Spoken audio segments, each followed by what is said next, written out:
এবং এই রাস্তাটা হওয়াতে এই পাড়ার মানে অনেক সুবিধা। এই পাড়াতে তোমার 2000 ফ্যামিলির উপকার হয়েছে এই রাস্তাটা হওয়াতে। প্রতিশ্রুতি বলতে কি, তো সিপিএম আমলেই এটা হওয়ার কথা ছিল, কিন্তু তারা করছি করম করে সেটা আর করতেছে না।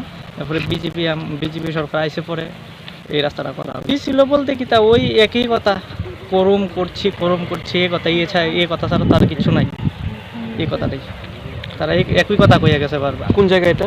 এটা বিবেকানন্দনগর গ্রাম পঞ্চায়েত, কুশাটিলা এলাকা।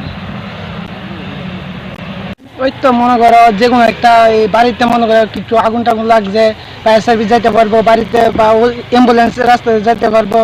তারপরে বাড়ি নতুন যে ঘর বাড়ি পাইছে তাতে কাঁচা মাল নেওয়ার ক্ষেত্রে সুবিধা, চলাচলের ক্ষেত্রে সুবিধা। আগে তো যেগুলো বৃষ্টির দিন আসলো তখন চলাফেরা করতে খুব অসুবিধা হইতো, জল জমা থাকতো। ব্লকের রাস্তা হওয়াতে আমাদের গ্রামের মানুষের খুবই সুবিধা হইতেছে চলাফেরার ক্ষেত্রে। কোন জায়গা এটা? এটা বিবেকানন্দনগর গ্রাম পঞ্চায়েত। এই রাস্তার ধরে কত পরিবার যাতায়াত ব্যবস্থা? মিনিমাম 1000-এর মতো। 1000 পরিবার। 1000 পরিবার। এটি একমাত্র তাদের যাতায়াতের রাস্তা নাকি? এটাই একমাত্র। তো আমরা এই সিপিএম আমলে তো এই রাস্তা হয়েছে না, বিজেপি সরকার আবার পরে এই রাস্তাটা হয়েছে, এতে জামদারের এদিকের জনগণের খুবই সুবিধা হয়েছে রাস্তার লেগে। আর কইছিল কিন্তু তারা করছে কিন্তু করছে না রাস্তাটা। যা কমিউনিস্টকে হারানোর জন্য বলেছিলেন যে ধর্ম ত্যাগ করব, তবুও কমিউনিস্ট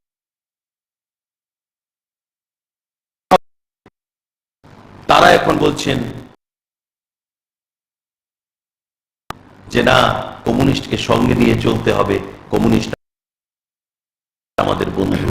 আর কমিউনিস্টও বলছেন আমরাও আপনাদের পাশে রয়েছি বন্ধু, আমরাও আগামী দিনে আপনাদের সঙ্গে নিয়েই লড়তে হবে। কোথায় ছিল, কোন জায়গায় এসে দাঁড়িয়েছে, মানুষের জনসমর্থন কোথায় ছিল, কোন জায়গায় এসে দাঁড়িয়েছে। তাই বিজেপিকে হারানো যাবে না। আমাদের দ্বারা আপনাদেরকে শিকড়ি বানিয়ে, আপনাদেরকে সামনে রেখে, আপনাদেরকে ব্যবহার করে আমরা আগামী দিনে বিজেপিকে যদি হারাতে পারি, রাজ্যের মানুষ তাদেরকে প্রত্যাখ্যান করবে আগামী দিনগুলোতে, যেভাবে পশ্চিমবাংলার মানুষ প্রত্যাখ্যান করেছে। আমি আপনাদের মাধ্যমে দলের তরফ থেকে এই যে রাজ্যটাকে কালিমালিপ্ত করার জন্য যে চক্রান্ত কমিউনিস্ট এবং কংগ্রেস একসঙ্গে করেছেন, তার তীব্র ভাষায় ধিক্কার জানাই, নিন্দা জানাই।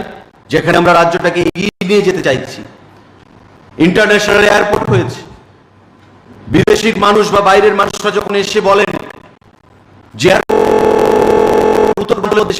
ত্রিপুরা রাজ্যের এয়ারপোর্ট, তখন আমাদের গর্বে বুক ভরে যায়। সেটার কথা বললেন না দিল্লিতে গিয়ে, যে আমাদের রাজ্যে আপনারা আসুন, ইন্টারন্যাশনাল এয়ারপোর্ট হয়েছে। আমাদের রাজ্যের পর্যটনকে আকৃষ্ট করার জন্য সেখানে কিছু বললেন না, আমাদের রাজ্যের উন্নয়ন নিয়ে কিছু বললেন না। বললেন বস্তা পচা কিছু ডেটা দিয়ে। কোত্থেকে ডেটা পেয়েছে আমরা জানি না। সিপিআইএম আমলে ন্যাশনাল ক্রাইম রেকর্ড ব্যুরোর তথ্য অনুযায়ী ভারতবর্ষের মধ্যে ত্রিপুরা রাজ্য প্রথম স্থান অধিকার করেছিল নারী নির্যাতনে। সেই কথা বললেন না, বলছেন এখানে নাকি নারী নির্যাতন হচ্ছে। আপনারা সাংবাদিক বন্ধুরা একটা উদাহরণ দিন যে নারীদের উপর নির্যাতন হচ্ছে, সেখানে আইনের শাসন নেই, বা পুলিশ গ্রেপ্তার করছে না, বা কোর্ট সেখানে কোনো ব্যবস্থা নিচ্ছে না। বিগত আমরা দেখেছিলাম রেট অফ কনভিকশন কম, কারণ যারা নারীদের নির্যাতন করত পুলিশের উপর প্রেসার দিয়ে তাদেরকে ছাড়িয়ে আনা হতো, তাই রেট অফ কনভিকশন কোর্টে সেখানে কম ছিল।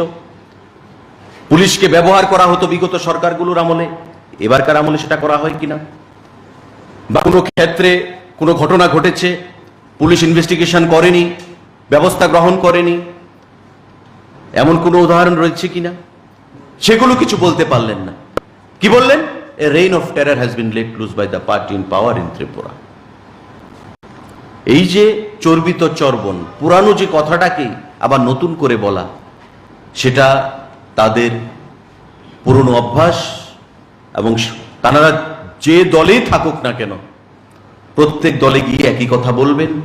মানুষ এদেরকে আর বিশ্বাস করে না।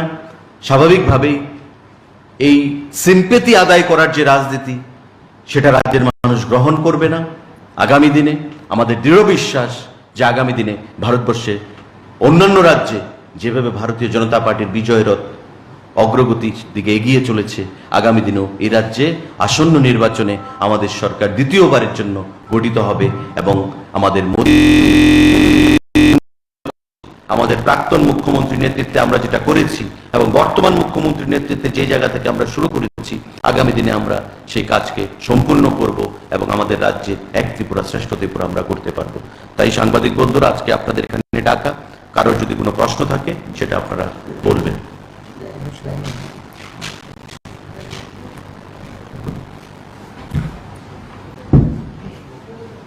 আপনারা ইতিমধ্যেই শুনেছেন আমাদের মন্ত্রী মহোদয়ের কাছ থেকে। তবু আরেকটা কারণ আছে বলে মনে হয়। আপনারা কংগ্রেসের যে সংস্কৃতি সে সম্পর্কে খুব ভালোভাবেই জানেন, এই রাজ্যের মানুষও জানেন। এখানে প্রদেশ কংগ্রেসের সভাপতি নির্বাচন হবে, সেই দৌড়ে অনেকেই চেষ্টা করছেন এগিয়ে। রাজনৈতিক যে সংঘাত সেগুলিকে আমরা আমাদের কোনো বলার ইচ্ছা নেই। তবু আপনারা বিষয়টা দেখবেন,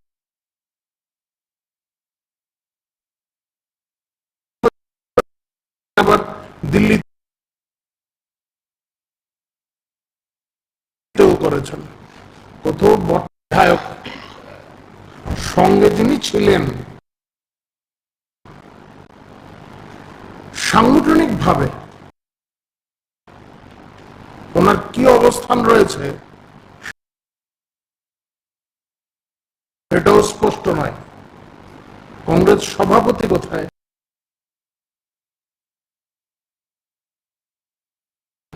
সে বিষয়টা স্বাভাবিকভাবে প্রশ্ন আসে, কিংবা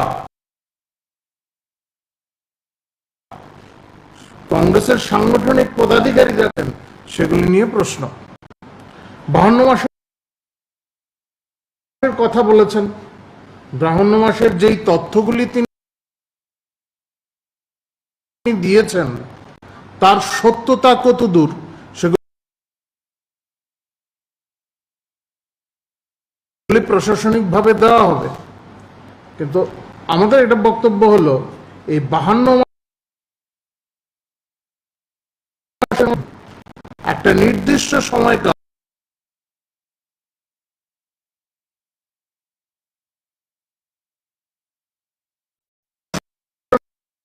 কথাগুলি বলা হয়,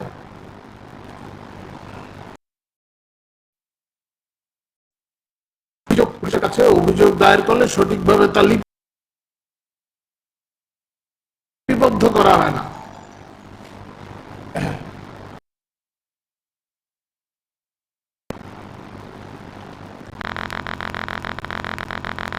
এখন যে কোনো অভিযোগ